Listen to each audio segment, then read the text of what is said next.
Good evening, I'm Megan Torrey. And I'm Major General Fran Evon. And welcome to the 2020 World Affairs Council Luminary Award. We have a packed evening for you tonight as we honor Medal of Honor recipient Paul Bucha. We have special guests. We have a keynote panel with Generals Austin and General Votel, and a very special premiere of a video.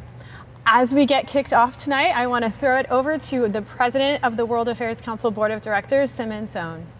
Hi, everyone. On behalf of the Board of Directors of the World Affairs Council of Connecticut, I'd like to formally welcome you to this year's 2020 Luminary. This is a really special year because we get to honor one of our own, Paul Bucha. He's not just one of our own national heroes, but he's contributed to our cause here at World Affairs for a long time. We really thank you for that, Paul. I'd like to also thank our sponsors, you, our audience, as well as Megan Torrey and our staff for putting this together tonight. Thank you again. Congratulations to you, Paul. I look forward to the event, and I think you're really going to enjoy it. Take care. Thanks, Sim. And I just want to remind everyone, as we watch tonight, I'd urge you to support the World Affairs Council, attend an event. We're all virtual for now. Donate, support the World Affairs Council of Connecticut. To get started tonight, we have an extremely special guest with us, a very dear friend of Paul Bucha, someone who needs no introduction. Welcome, ladies and gentlemen, General David Petraeus. Well, good evening to you all. Thanks for including me this evening and allowing me to say a few words about Bud. I am told the one who still holds the record for the largest turnout ever, not that I'm in the least bit competitive. It is a pleasure to help you tonight as you recognize someone who is enormously deserving of that recognition with your Luminary Award, and that is, of course, Paul Bucha. I think the reason that so many of us are here virtually this evening is not just for what he did on a really tough night back in March of 1967 when he was a company commander of Delta Company, 3rd Battalion, 187th Infantry in the great 101st Airborne Division. It's because of what he's done so many other times when he has always been there for various of us over the years, just as he was very much there, incredibly courageously, above and beyond the call of duty, selflessly, after being wounded in an extraordinarily tough fight for his soldiers of Delta Company. I mentioned to the VIP crowd that we had together a few moments ago that when I was privileged to be the commander of the 101st Airborne Division, by the way, also having commanded the battalion in which he served in Vietnam, and one of the reasons that when I was the Chief of Staff of the Army's aide and asked which battalion in the Army I wanted to command, that I said the 3rd of the 187th was because of the kind of legacy it had, a very significant element of which was Bud's courageous actions on that night in 1967. But on the eve of deployment to what would become the Iraq War, and it's really a pleasure to see two other extraordinary veterans of that effort, Generals Joe Votel and Lloyd Austin, both of whom who had multiple tours in the land of the two rivers and also multiple tours in Afghanistan. On the eve of our deployment, we pulled all of the commanders and command sergeants major at battalion, brigade, division level together in Nashville for what would be the final get-together of all of us in one place at one time. And the one person that I reached out to ask to come and spend time with us on very short notice was Bucha, and to tell us what it was going to be like. We had commanders and command sergeants major who by and large had never experienced the kind of combat that we ultimately would see in Iraq. Yes, there were some veterans of maybe Desert Storm or some of the other encounters that we had along the way. Some of us had been in Central America and Haiti and Bosnia, but it was nothing like what we were going to do. Bud had experienced that. He'd been recognized, decorated with our highest award for bravery in command of forces in combat. And his words meant a great deal. his admonitions to us, his assurances to us really mattered. Many other times over the years, numbers of us have called on Bud in similar circumstances. And by the way, Bud has called on some of us in some circumstances, as has his wife at various occasions. And it has always been a privilege to help them in any endeavor they were engaged in. That's how I ended up at the World Affairs Council of Connecticut after all, and I think I just redid it recently. But what Bud is the ultimate giving back kind of individual and leader who will always beat himself up, travel tirelessly, cancel whatever it is that he had personally scheduled when folks ask him to be there for them. That's, I think, why we are here tonight. Certainly, we are recognizing what he did on that extraordinary night when his very undermanned company had less than 60 infantrymen on the ground because of a number of medevacs that had taken place earlier in the day. And that small undermanned unit ran into a company, it ran into an entire North Vietnamese Army regular battalion, and literally were fighting for their lives throughout that night. And Bud's actions when the advance unit was pinned down to go forward to determine what had them pinned down. They were hit by machine gun fire, AK-47, grenades, even some of our claymores that they'd gotten somehow. He personally knocked out the machine gun bunker that had them pinned down, was wounded in doing that, determined that they could not stay in the positions that they were occupying at that time. They would be overrun. They couldn't defend them. So now they've got to move. You've got to get up to move. That means you're going to be vulnerable. He provides the supporting, suppressing fire as they're moving back. He finds the perimeter. He establishes the defense. Again, you can imagine what a leader is doing, despite the fact that he has already been wounded and has already also had soldiers lost and many other that were wounded. I first came across Bud when he was a professor at West Point. He joined the social sciences department about 2 years into my time as a cadet. And he was this extraordinary figure, even though he wore none of his decorations. He would wear his Ranger tab, his jump wings, and his combat infantryman badge, and that was it. And Bud has actually always been reluctant. He was reluctant even to accept the Medal of Honor. The story is that he refused to accept it because he had lost 10 of his soldiers. He said, you shouldn't get a medal for something like that. And someone talked to him and rightly said, you're not accepting that medal for yourself. You're accepting it for those with whom you were privileged to serve in that particularly extraordinarily tough, fierce firefight. And again, this typifies Bud.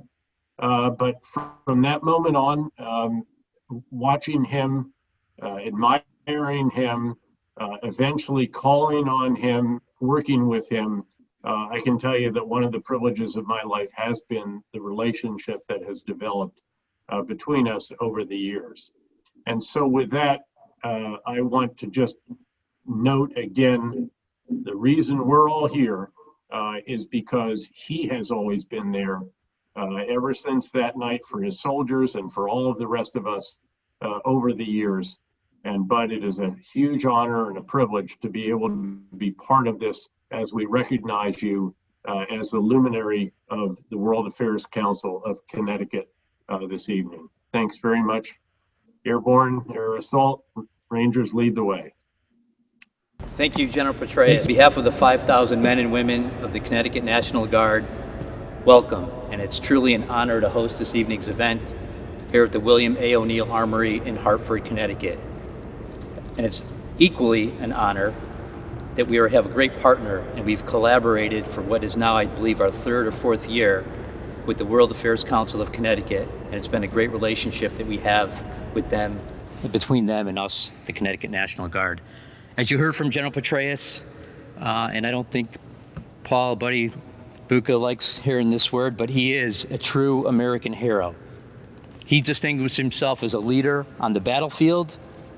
He's been a highly successful businessman and a corporate executive. And most importantly, he continues to mentor, he continues to groom the leaders of future generations from each branch of service. We've been honored to know Mr. Bucha, Paul, for many, many years now. And I remember hearing the stories of your first OCS graduation speech down at Camp Net, another recipient, as you know. And we were here, Bob Net was always with us up until his death. And Paul, you just continue to serve the community, this great state. You're a huge advocate for veterans throughout the nation and a true mentor to all of us. And I'm truly honored to even share the same stage and honored to be able to host this event with the World Affairs Council in recognition of you this evening. Thank you. Thank you, General Evon.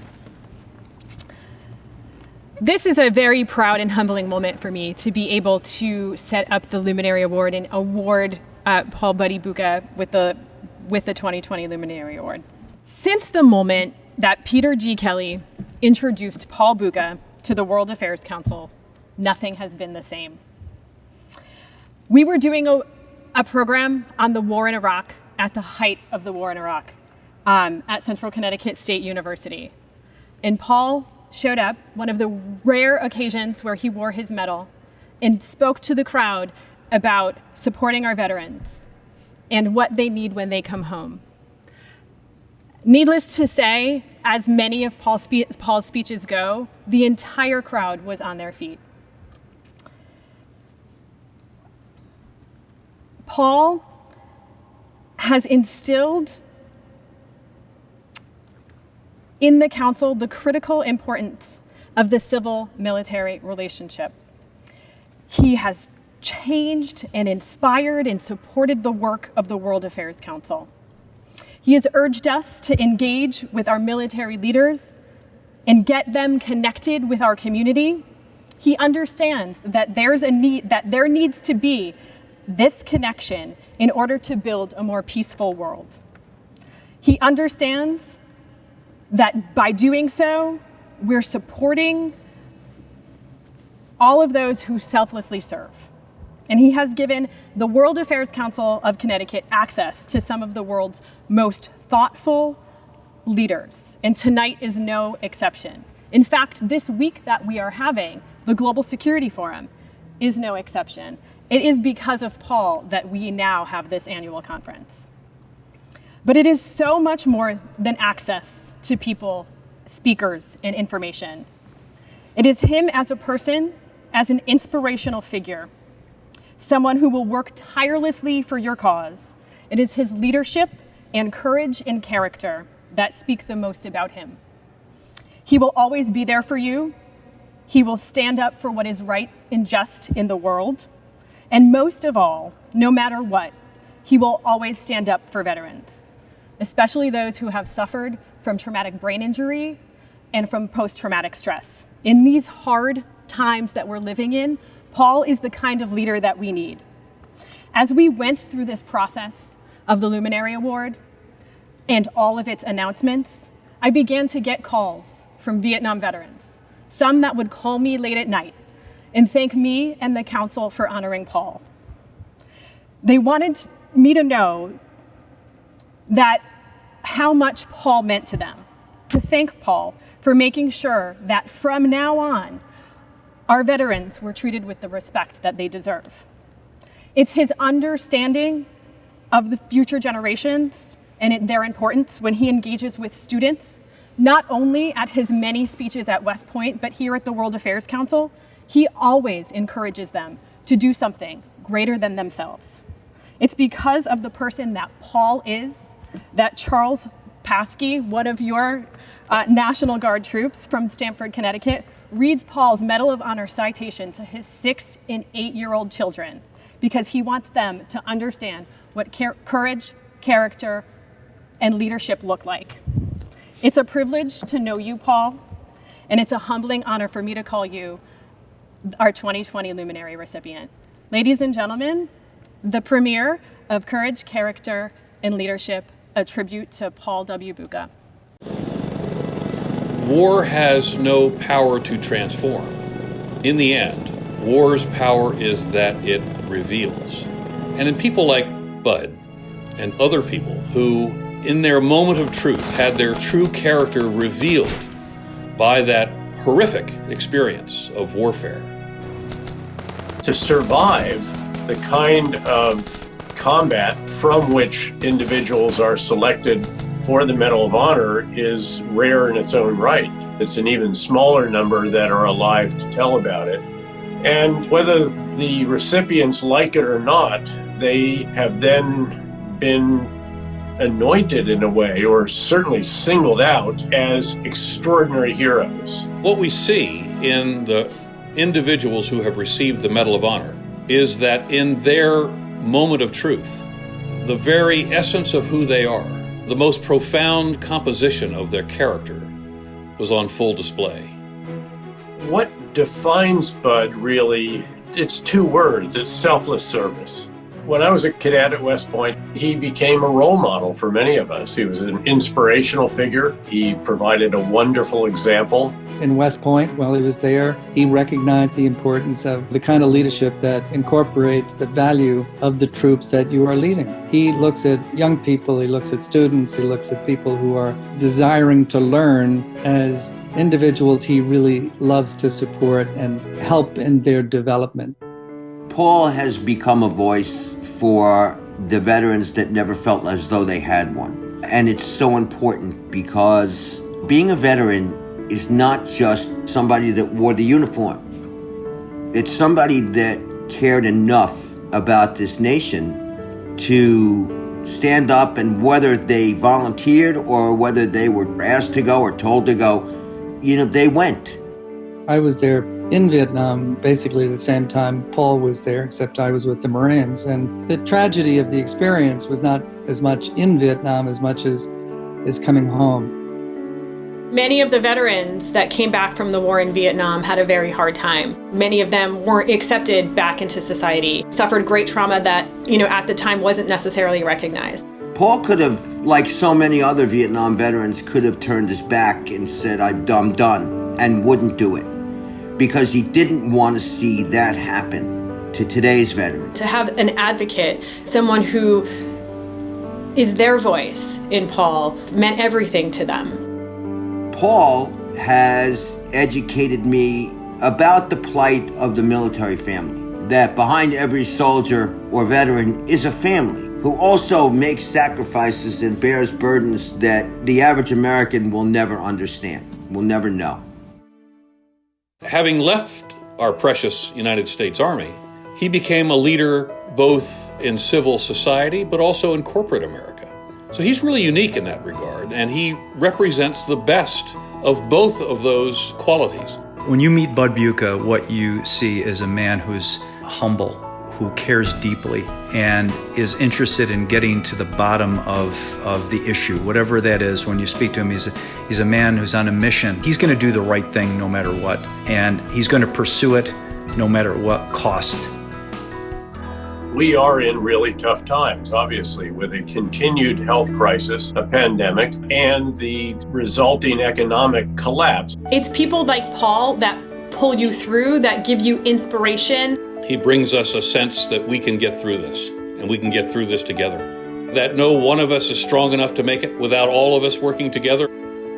But I just want you to know that so many of us are very, very proud of you this evening. You're a personal inspiration, and I am humbled to know you. I can't think of anyone who deserves this award more than you. If I know Paul, I know that he's going to get up there and say that he doesn't deserve the award.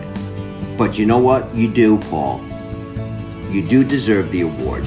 So accept it gracefully and make the remarks that people want to hear and come back and tell me about it. Bud, very simply, you are the best. I love you. I love your family, and everything that you have done in our relationship has been just a spectacular memory. Bud, we love you, and we are eternally grateful for all that you do for our nation and for us personally. Congratulations on this night. Congratulations on the award. God bless you, and thank you for all that you have done for all of us for so long. Well done, my friend. Airborne, Air Assault, and Rakkasan.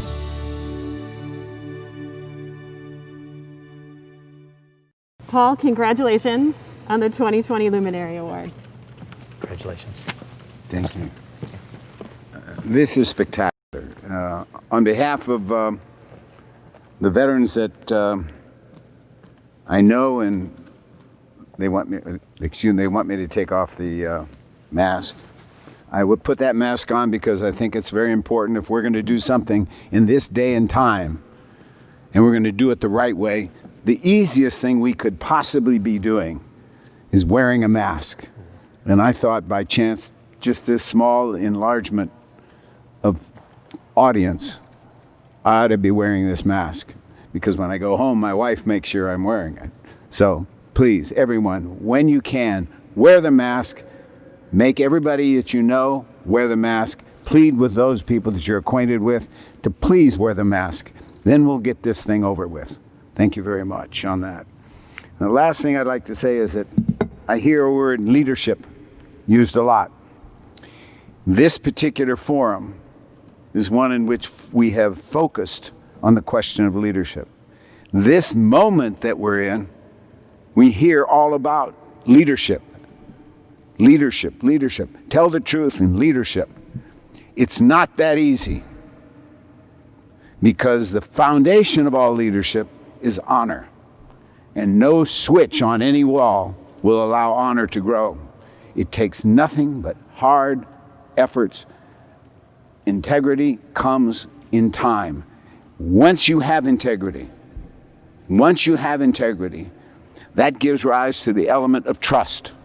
And if trust is a willingness to follow, and if someone is willing to follow, then we as leaders can lead. Therefore, without honor, the converse is true. We cannot lead because there is no trust.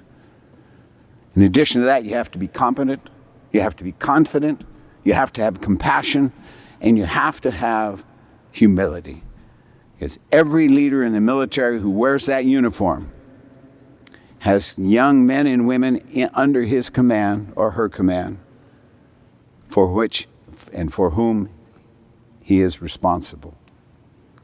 So take leadership, put it at the forefront of our desires, teach the young to be honest, teach the young to understand that this is what will build this nation, and more importantly, will give them an opportunity to make the contribution that other people have done. Thank you very much.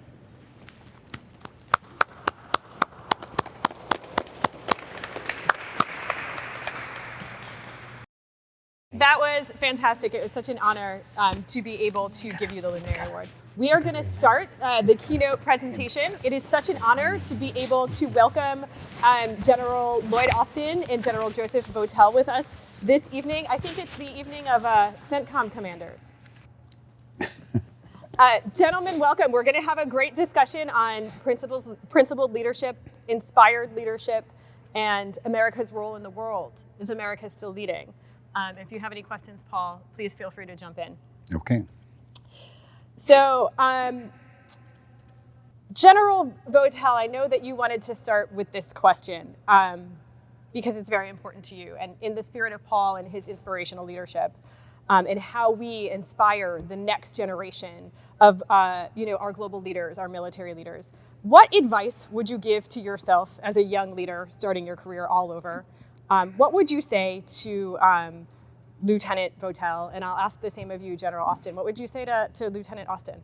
Sure, I'll jump in here, Lloyd. And Megan, it's great to be with you. Congratulations, Paul.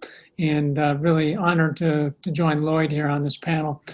So here's what I would tell Lieutenant Votel. If I was looking back at this day, I'd say be patient. Be patient with yourself. And take the time that's needed to help develop the wisdom and the judgment that's going to be so important for the decisions that you're going to make in the future.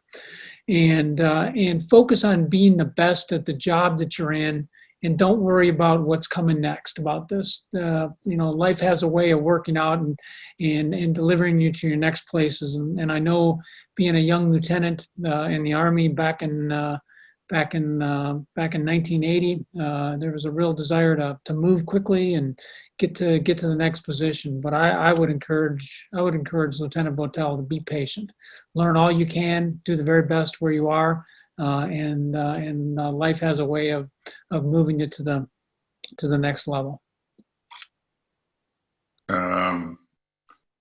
Let me also congratulate Paul for this outstanding and much deserved recognition.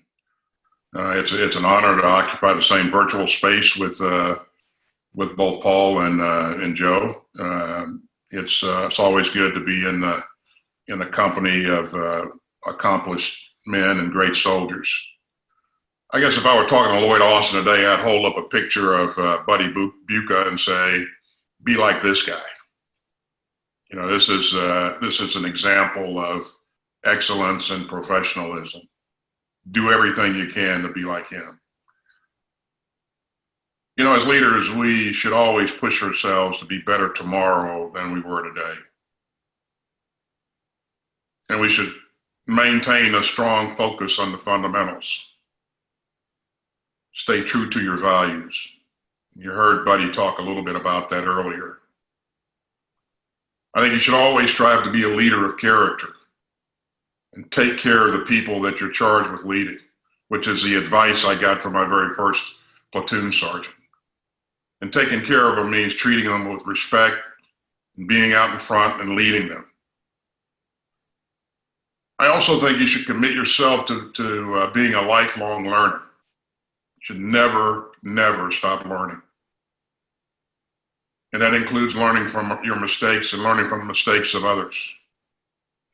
And the harder you work, the more you do, you'll become more confident. And I would encourage Lloyd Austin to be confident, but I would also encourage him to maintain the appropriate amount of humility and strive to be a team player and make a difference through the actions and through his actions and his support of others. And finally, I would advise him to be positive. A positive attitude makes a huge difference in just about everything. And back over to you, Megan. Thank you so much, General Austin. I would be remiss as a leader of a World Affairs Council if I didn't interject some geopolitical questions. And so this event tonight is happening within the context of our Global Security Forum. And this year, our Global Security Forum is all about battlefronts, new and emerging threats. And one of the common themes that we've been discussing all week long has been America's role in the world. And so as two very decorated, highly respected military leaders, what do you see as the greatest threat to American leadership in the world today? And I'll start with you, General Austin. Yeah, so if you look at our national military strategy, which supports our national security strategy, our focus is on near-peer competitors, which include China and Russia. There are also emerging threats from places like North Korea, which has been a threat for a while, and then Iran. And then there's this persistent threat of non-state actors, which we have been engaged in countering for a very long time. And Joe and I have been swinging at this problem set for longer than we would want to, but nonetheless, I think we're going to be engaged in this, in countering this threat for some time to come. So there are a number of issues that our military and our nation and our leaders are going to have to deal with for some time going forward. But we want to make sure that as we look at our near-peer competitors, that we do everything that we can to maintain a competitive edge in terms of technology, in terms of capability, and all of that. One of the things that has always been played to our advantage is our ability to ally ourselves with partners in every region that we're present in every endeavor, and our alliances help give us legitimacy. They help us to get a lot of things done quickly, and so I think our ability to motivate our allies to join us and stay with us, I think, is important. And I think going forward, we're going to have to work hard to strengthen our traditional alliances, because I think some of that has eroded over time. And I'll stop there, Megan. We actually had a panel yesterday with some of our Five Eyes intelligence partners that discussed just that. Had the importance of allies in building strong American leadership. General Votel, what do you think is the greatest threat to American leadership today? Yeah, thanks, Megan. Well, I certainly agree with Lloyd as he talks about this idea of competition and being able to continue to prevail in the ways that we have. But I would also offer, I think one of the threats that we're facing, you mentioned the current environment that we're in. I am concerned about the fact that we may be losing confidence in ourselves and our form of government here, and we need to not lose that. It is very important for Americans to believe in themselves and believe in their leadership role in the world. We are a country that does good things, and we all have always been a country that does good things, and we should never lose sight of that. People around the world count on our leadership, and we need to make sure that we, through our strong alliances, through our strong partnerships, that we don't lose sight of that.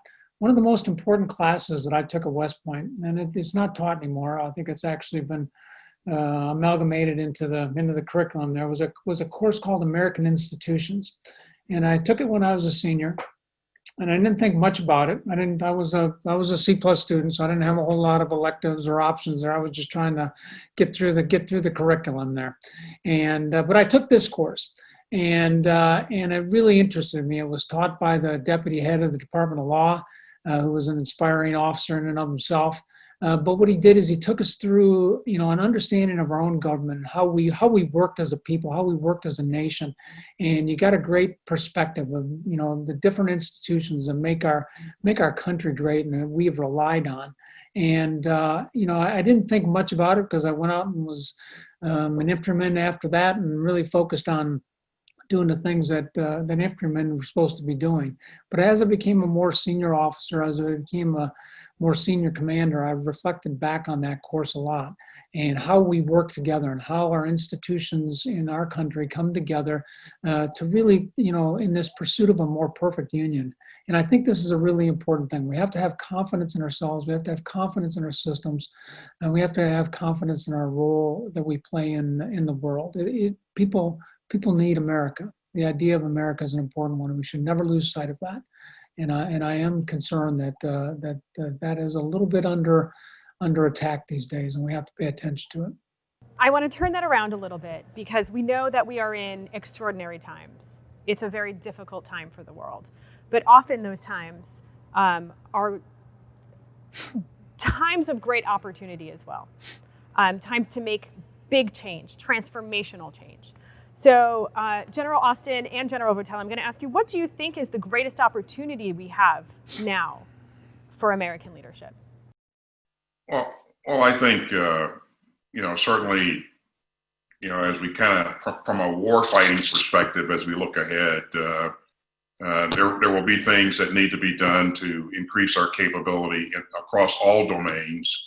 We're traditionally operating in the domains of air, land, and sea. But as we look at the greater threats and the way that they've evolved in cyberspace and in space, then I think we're going to have to certainly have capability across all of those domains. There are a number of emerging technologies that have tended to make the globe a little bit smaller or a lot smaller.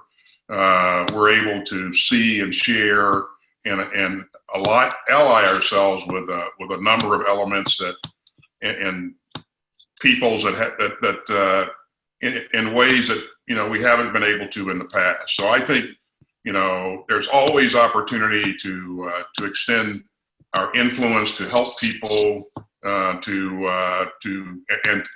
enable them to control their own spaces and defend themselves and create capabilities for themselves. So there's opportunity to extend our influence a bit, and I think we're going to continue to do that. But we can expect that the challenges won't diminish. We will be challenged across a number of spectrums here across the entire spectrum in the future. So we can expect to be busy for some time to come. So Megan, let me jump in there. Is our greatest opportunity at this moment? Yeah, so I think the greatest opportunity for us at this moment is to really to leverage.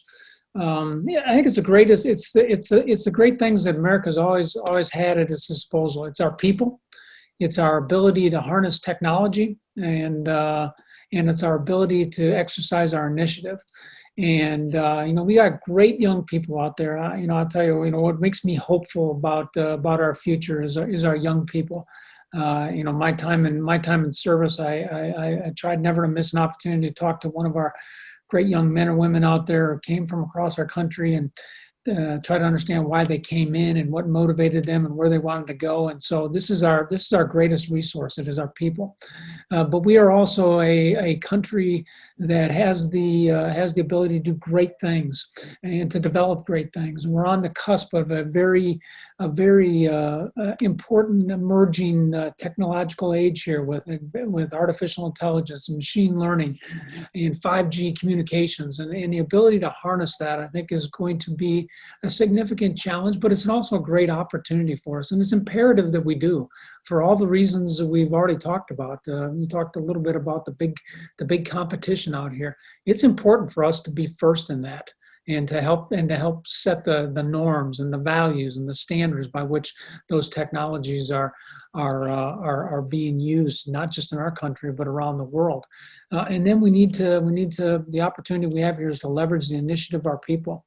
I've always been amazed that when you gave a problem to a soldier or sailor or an airman, or really to any of our young people, and gave them some resources and gave them the time to kind of understand a little bit, they always came back with great solutions. So I think the opportunity for us is to leverage the capabilities of our people, the emerging capabilities of technology here, and then just to allow people to use their initiative to develop that in the very best way. And I think that's really going to put our country in a good place. Thank you so much, General Votel. You mentioned some of our young people, and I know we have some young people listening in at home here today.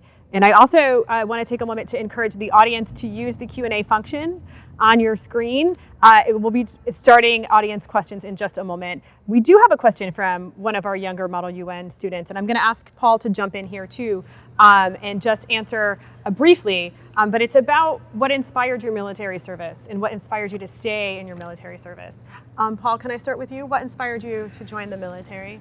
Well, I have to be totally honest.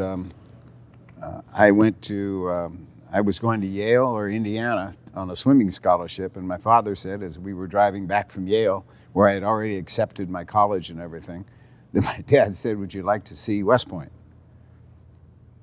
And I said, "Not really." And he said, "Well, I think you should." We got in a car and drove up the wrong side of the Hudson, and we ended in a motel that night because we didn't know what we were going to do. And in the course of that, I started getting a presentation of the values that West Point teaches. And having been an Army brat my whole life, I didn't hear it articulated quite as soundly and accurately as West Point was doing.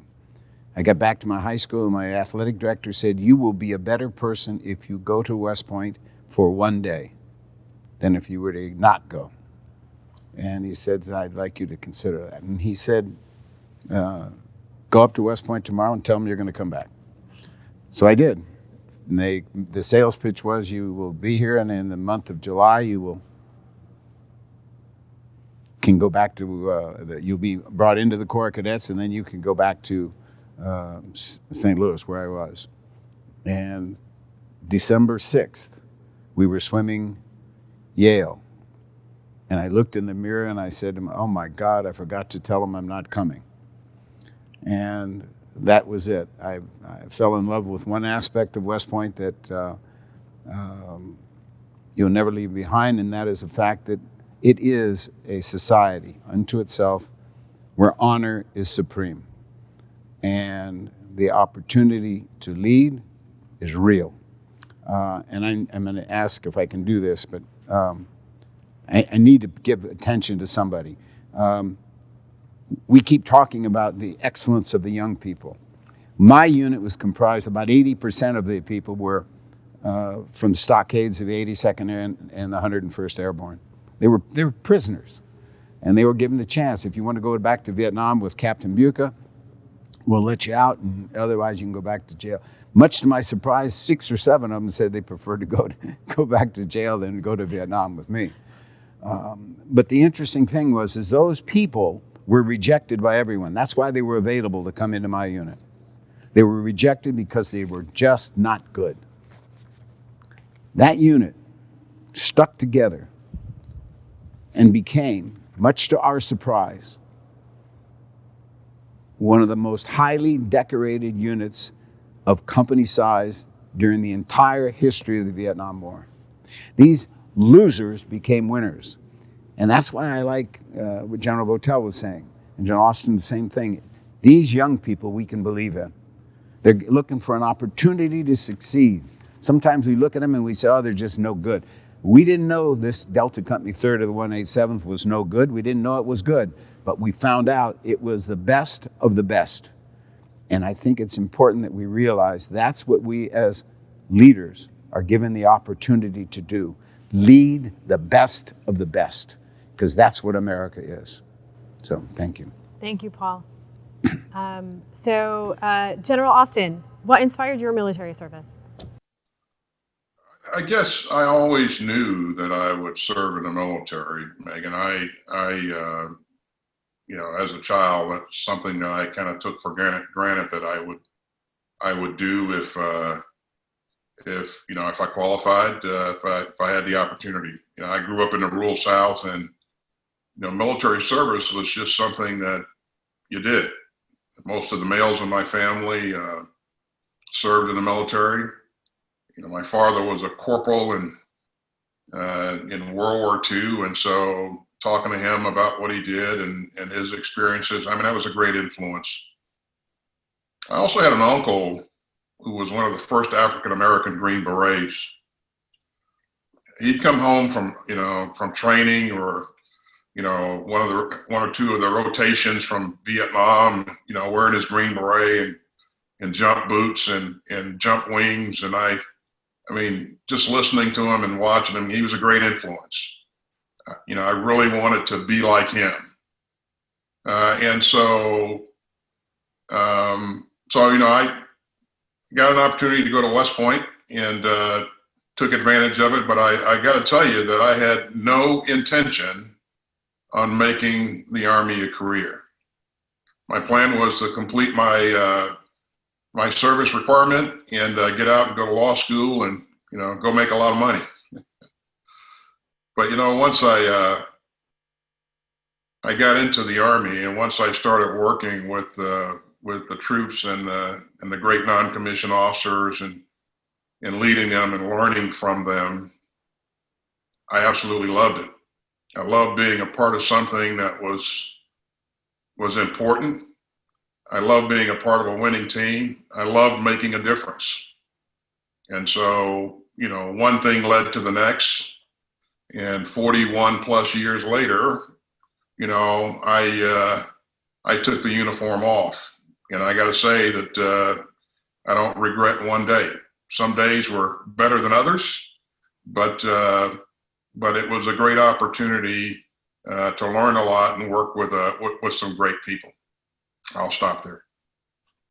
Thank you, General Austin.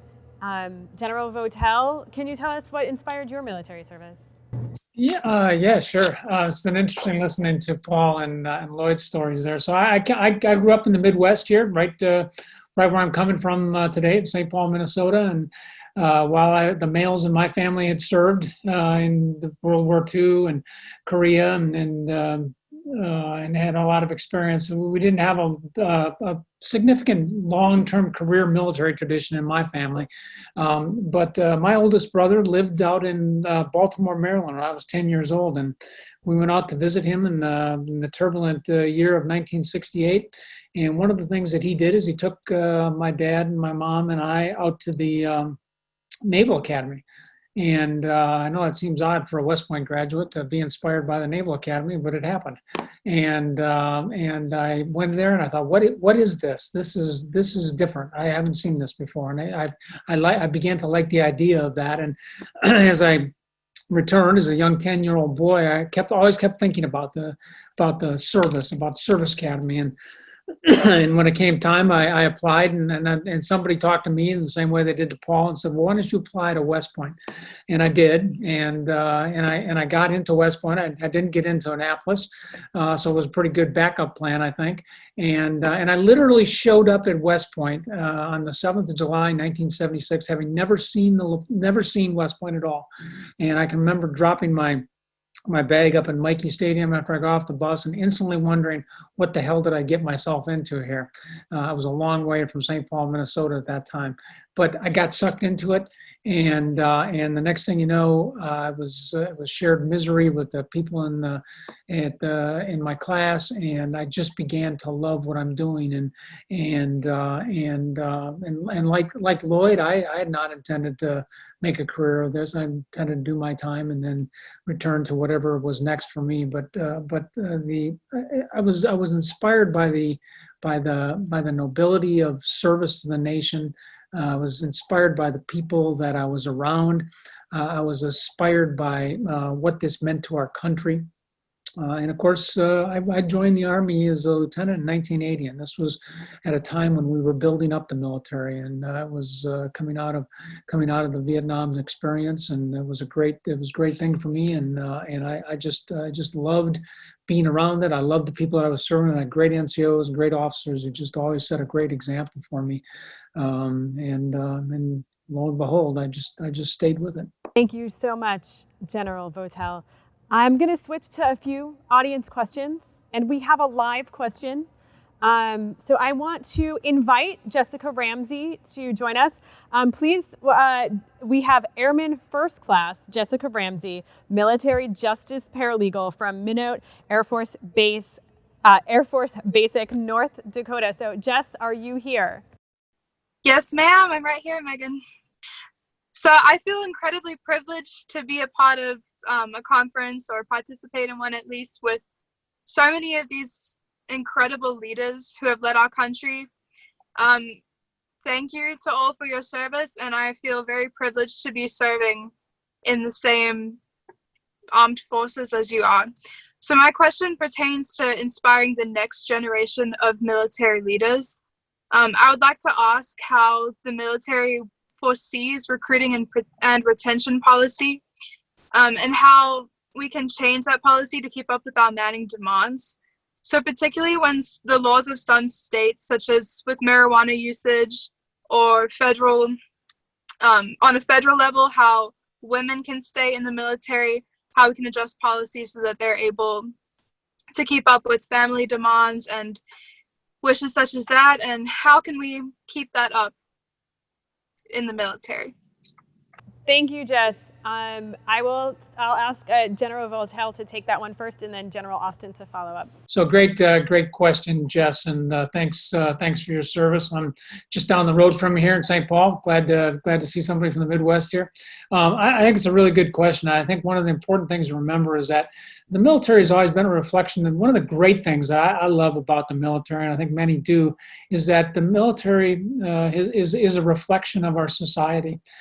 We have people from all all walks of life, all economic situations and backgrounds that come from across our country, come together and really do great things on behalf of the nation.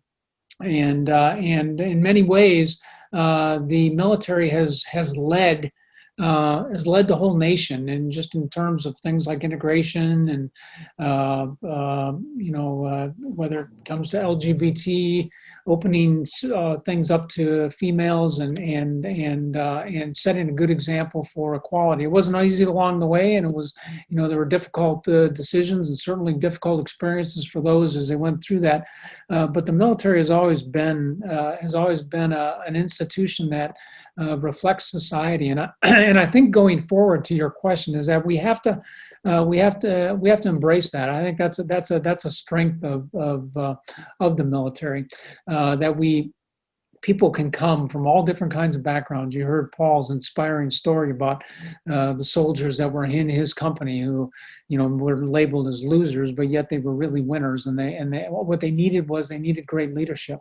And that's what all this is about. I think it's about taking this raw talent of our country and through inspired leadership, helping them rise up and overcome circumstances and sometimes overcome themselves to really become all they can. And so, I think you should rest easy that the military is going to continue to play that important role. And we don't do it as part of a social experience.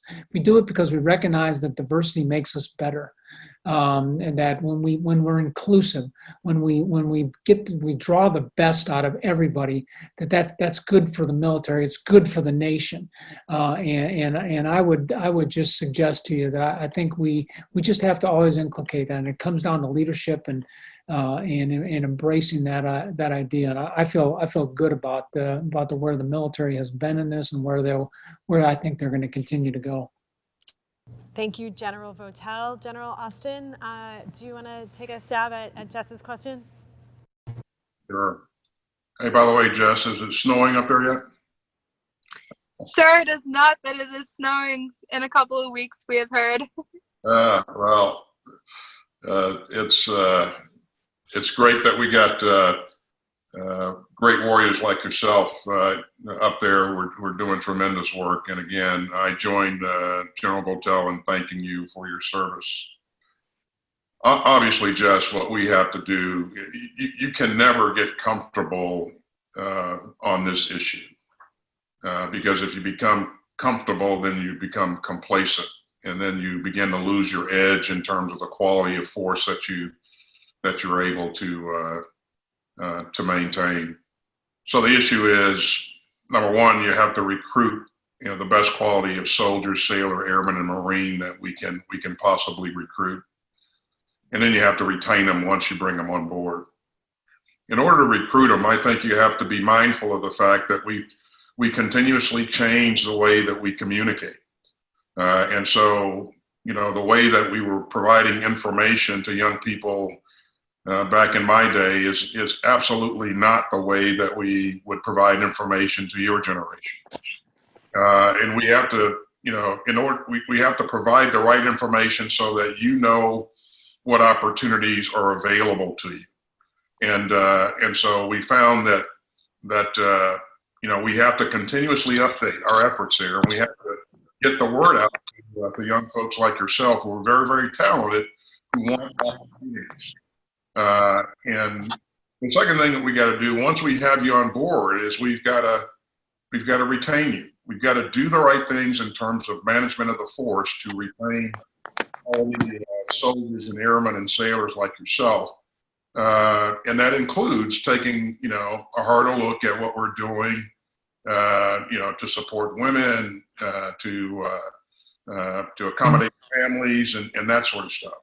And I think we're doing that, but we can never become complacent in it. And we have to listen to our force, have to listen to young people, and make sure that we're mindful of what their concerns are. And in addition to that, I think we have to be thoughtful and deliberate about making sure that the leadership in the force reflects the population in the ranks. And so young airmen like yourself should be able to look at the most senior ranks of the Air Force or the Army, whatever you're in, and see yourself. And you should be able to look up and say, I can be, the chief of the Air Force at one point in time, or I can be, because you set yourself represented, among the senior leadership. And that's the thing that we have to continue to work at. But I think, we can never become complacent in our efforts to recruit the right people, the best people, and also what we're doing to retain them.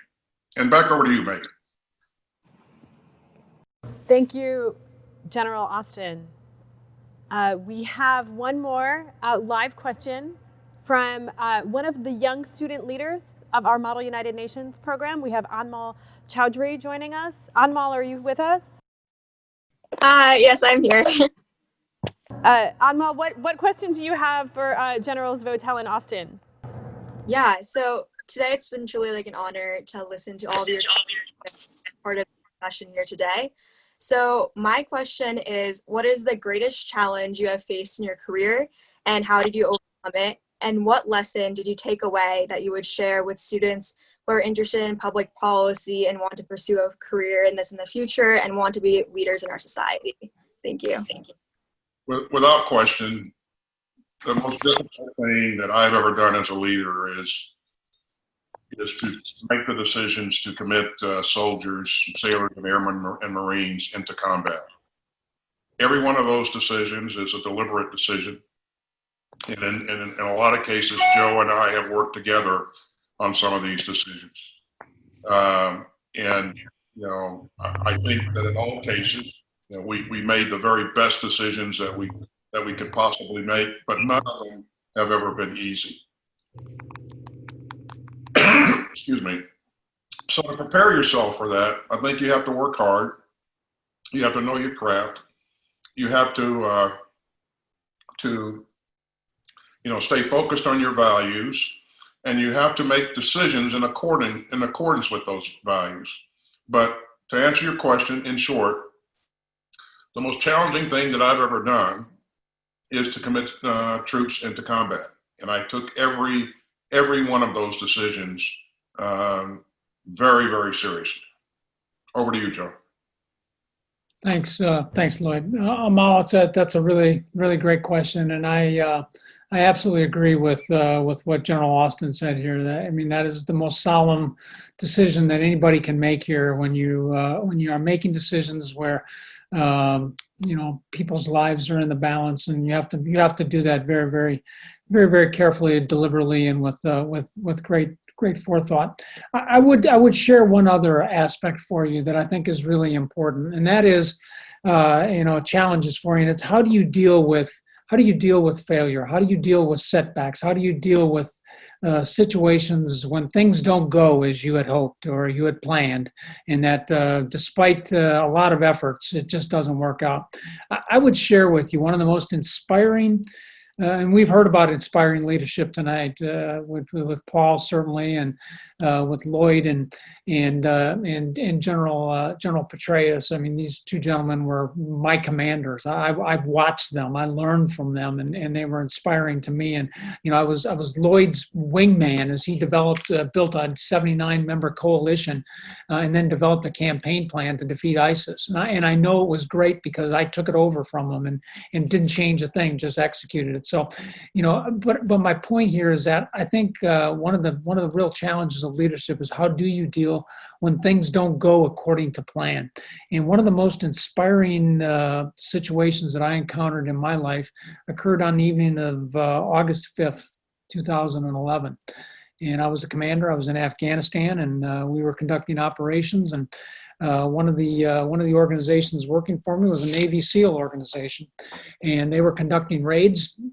And they were responding to a rapidly developing situation, and they had put a raid force onto a big Army Chinook helicopter, and they were flying into a landing zone to go after the Taliban. And on short final, that helicopter was struck by a surface-to-air missile.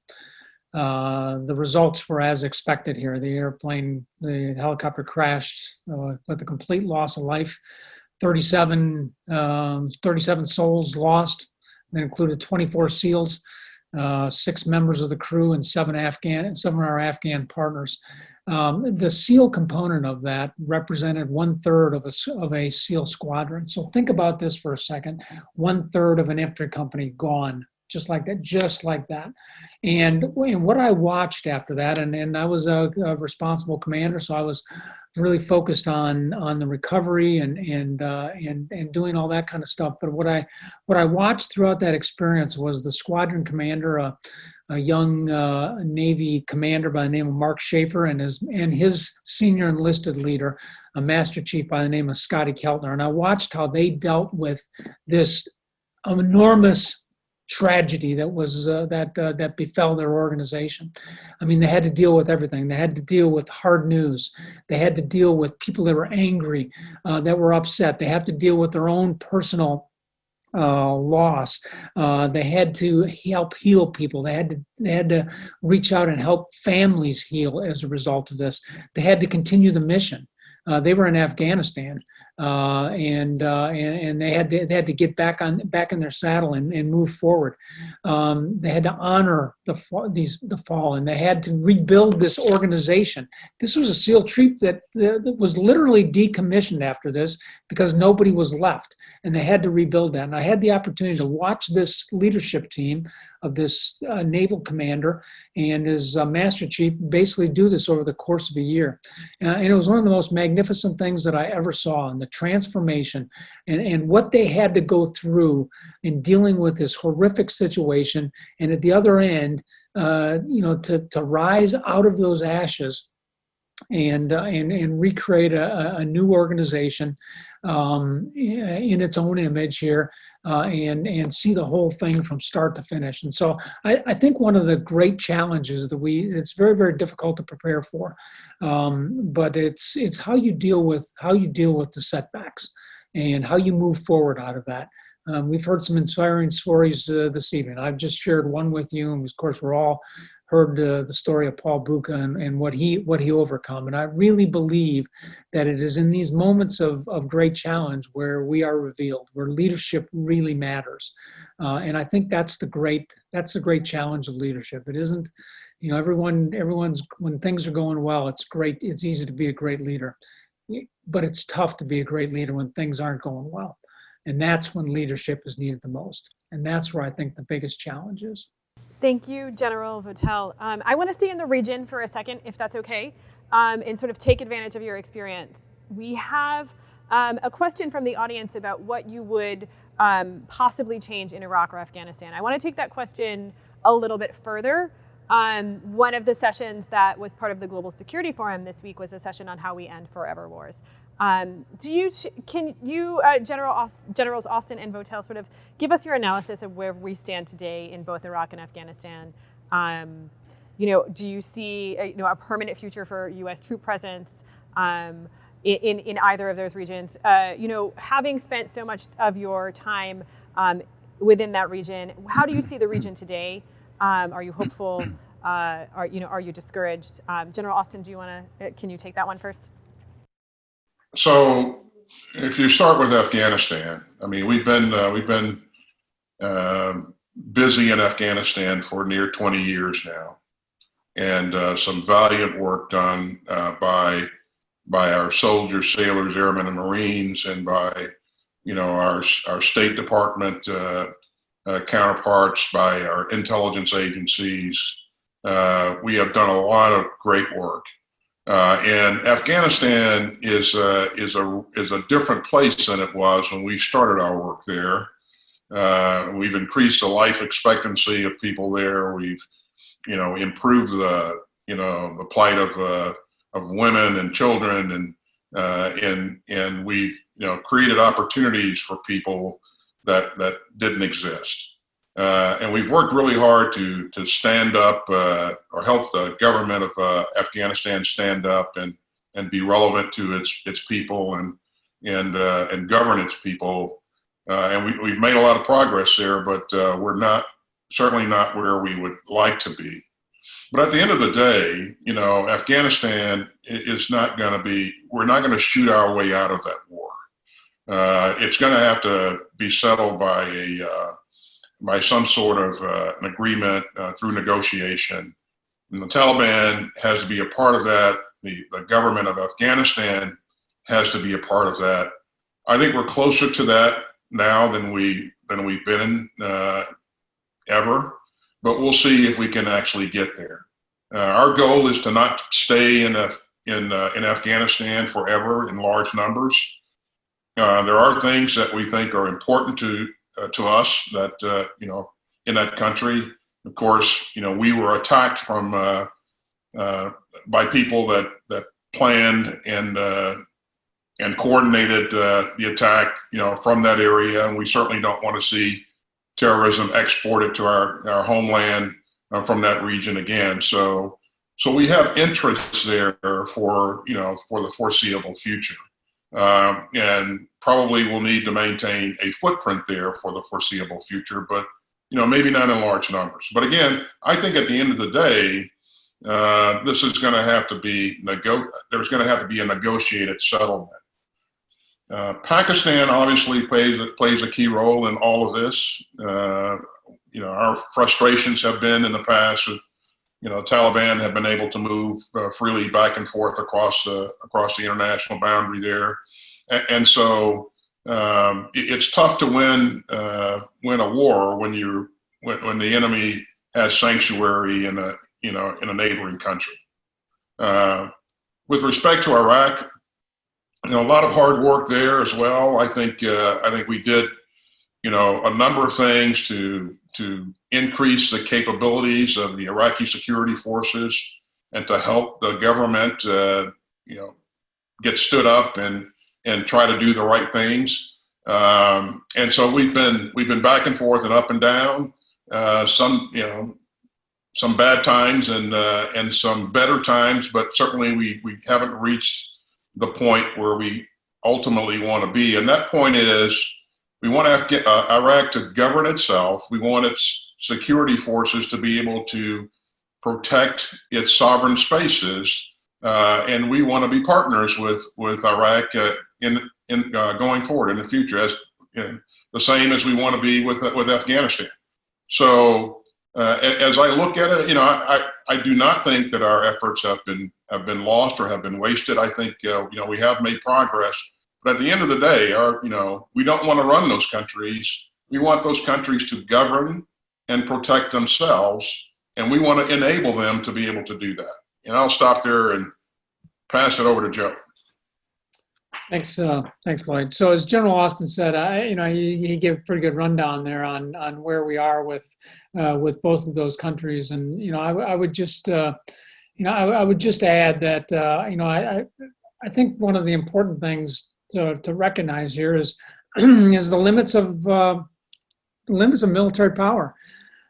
Ultimately, we won't be able to kill and capture our way to a peace negotiation or something like that. The role of the military in both of these areas has been to create the conditions so that we can move forward for political and diplomatic solutions to the situation in both of these particular areas. And we're seeing that right now in Afghanistan. We've done as much as we can. It's been the president's strategy to get to this particular point, and now we are there. And now we have to support that as it goes through. And this negotiation process that's ongoing in Afghanistan right now, the intra-Afghan talks between the government and the Taliban itself, it is proving to be as hard as we always expected that it would be.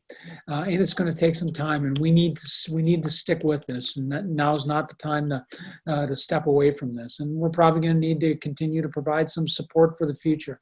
But we're into a different phase here.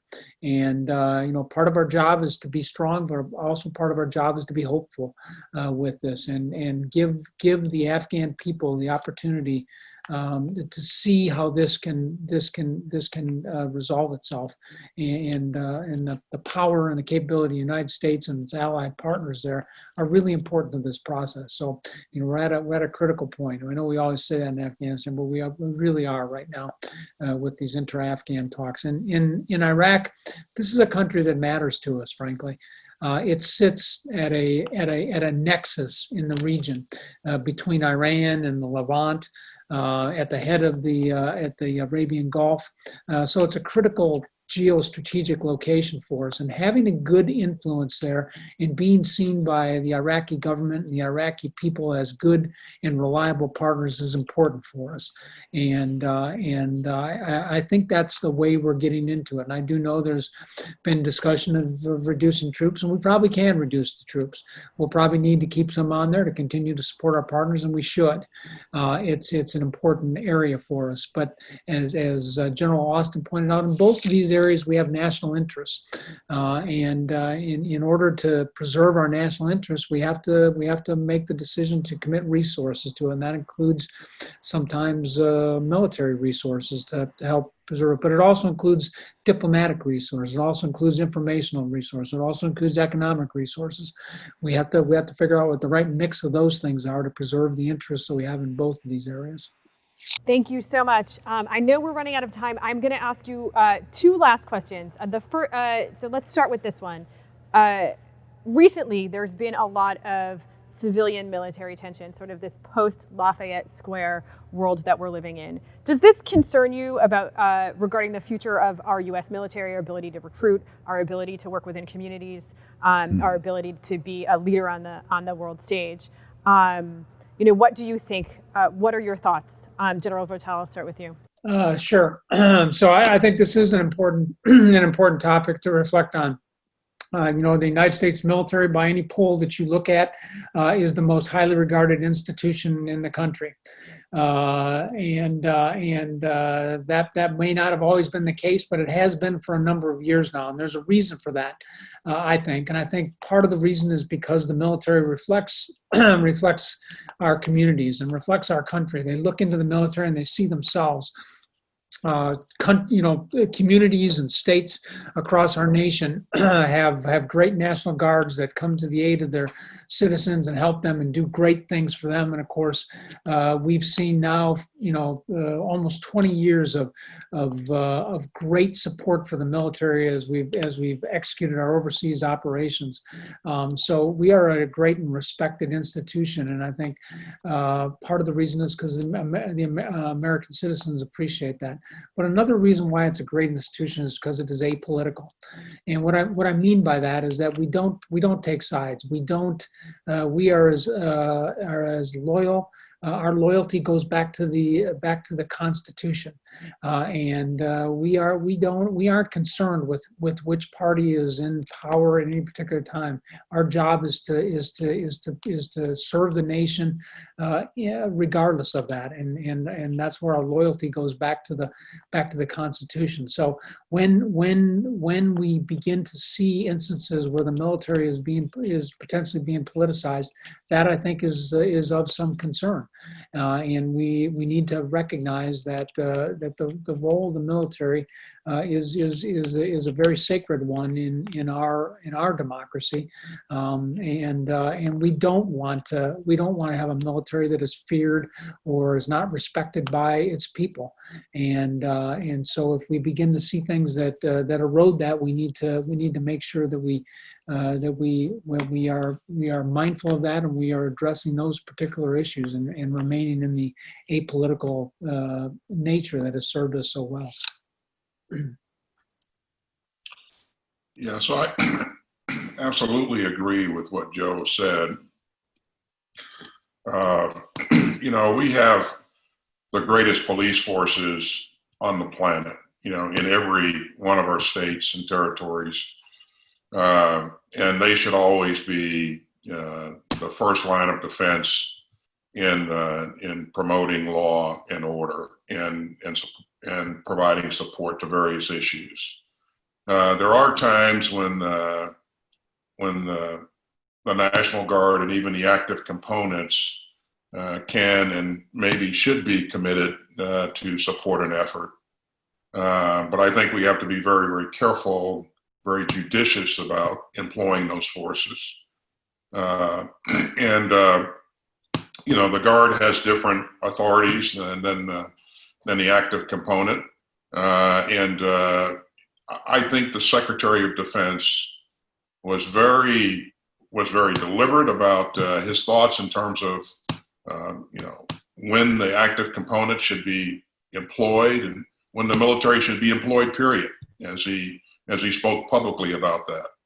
And I think that our leadership really has it right. They have the right focus in terms of the Secretary of Defense and the Chairman of the Joint Chiefs. So this is really a really important and difficult issue. There may be times when you have to deploy forces domestically or employ forces domestically, but you should be very, very judicious and very, very careful about how you do that. And again, I think that the Secretary of Defense was very articulate in terms of what the threshold is in employing those forces. And back to you, Megan. Thank you, General Austin. As we sort of close out the evening, before we say goodbye, I just want to ask both of you very quickly, what is your greatest hope for the future? Well, I think my hope for the future is that we'll continue to develop strong leaders to support and protect and defend our democracy. We need leaders of character.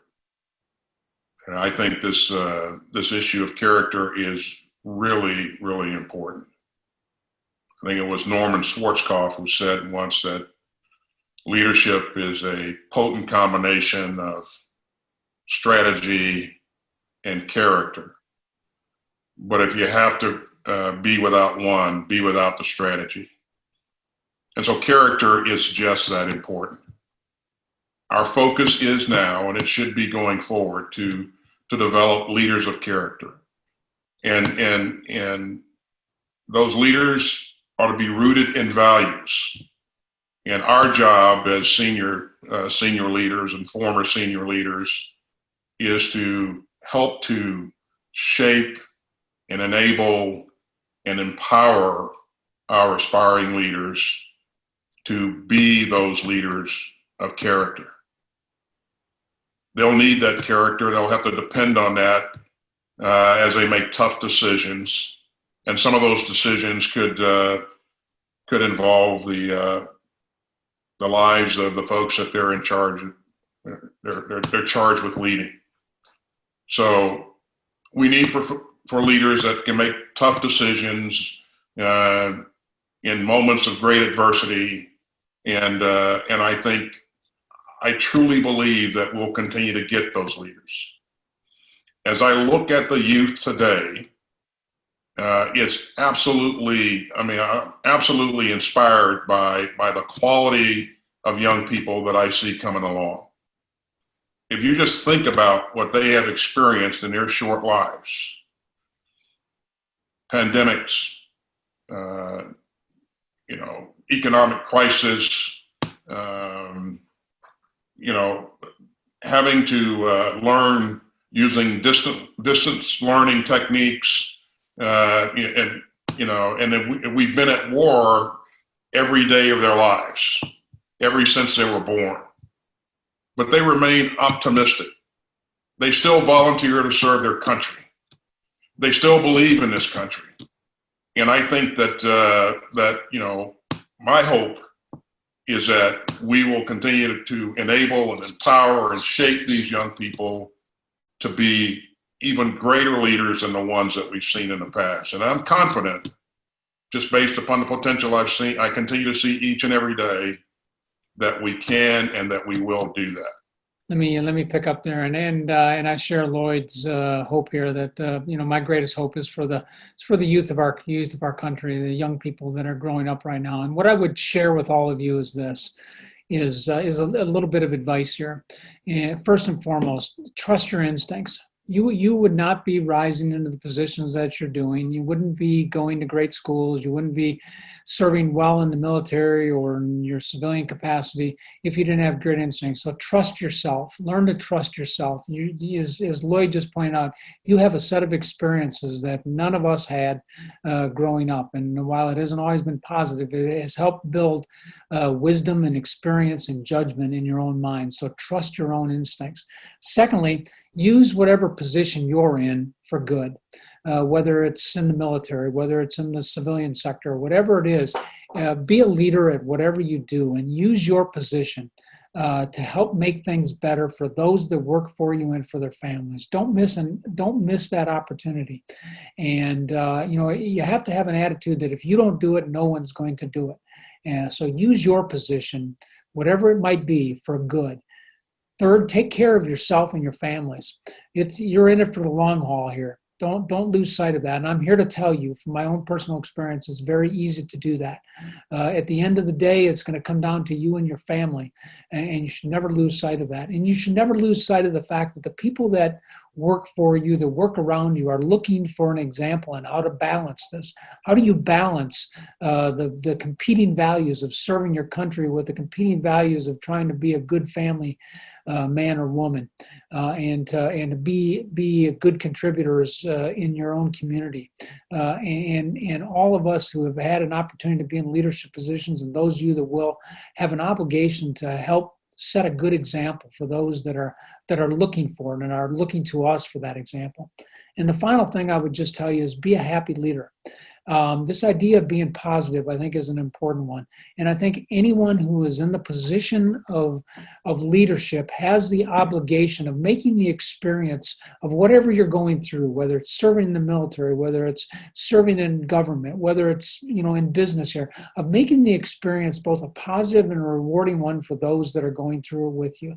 And I think you do that by being a deeply, deeply satisfied and happy leader.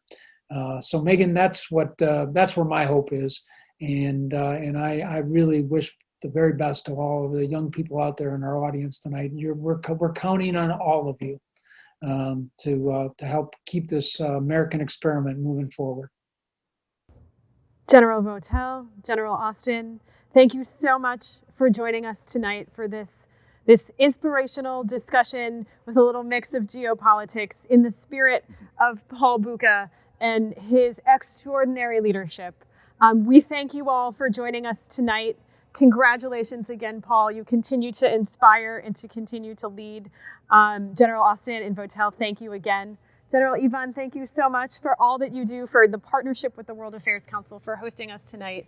And I want to wish everyone out there well, stay safe and stay healthy. Thank you for joining us, and we'll see you at Luminary 2021.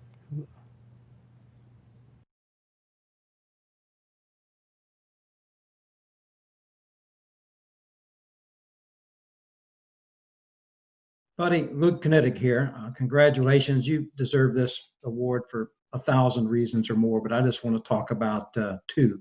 I saw firsthand how you connected Wall Street to the military at a time when we were really facing just terrible challenges with post-traumatic stress, traumatic brain injury, and bringing the first Medal of Honor recipient since World War II to the JP Morgan CEO Summit, got the message across in a way that I don't think anybody else could, with a lot of results flowing from that.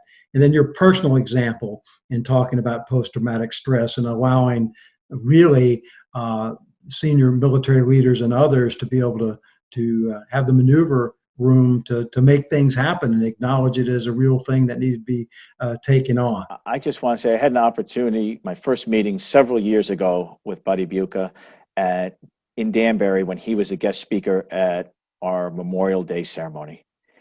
Here's a man with such a resume and such strength of character who was so humble. So I would say humble about his service, but he talked with such commitment about the service of those who he was with in Vietnam and that action that earned him the Medal of Honor. And he said he received that Medal of Honor and he received it on behalf of the men with whom he served. That's Buddy Bucha. That's Captain Bucha, a selfless individual who serves others. That's really, humbling to me to be able to call him a friend and to be able to pick up the phone and call on him when I need some help, when we need help in Connecticut to assist our veterans.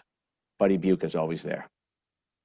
I actually read a citation to my children at night as part of the bedtime routine periodically to just show them that these people of legend and lore that we read about are real and tangible. My children see Paul out at events. He lives right down the road in the next town over in Ridgefield. We're in Stamford. So it makes it tangible to them that these superheroes, if you will, who accomplish extraordinary events in just very, very challenging and stressful times are real, and it's attainable for them as well. Thank you, Paul, for all you do to convey the message of who we are as who you are as a leader, and certainly a man of legend within the military community. So thank you for all you do for all of us. Thank you, Paul.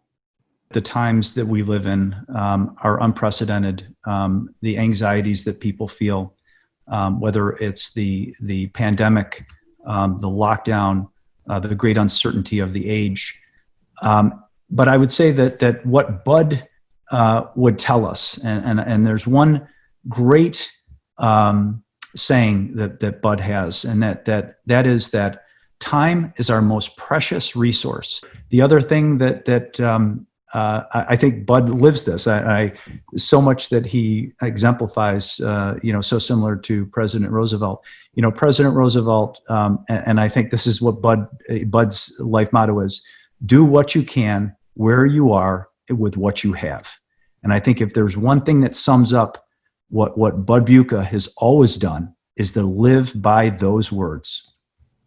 In these challenging times, and any time that is challenging, Buddy Bucha's service is an example of how to persevere. His sacrifice, his determination, his perseverance in Vietnam, the actions that earned him the Medal of Honor, as well as all his actions in that mission and his life since then, is an example of overcoming adversity, of dogged determination, but not to achieve personal glory, but to help others.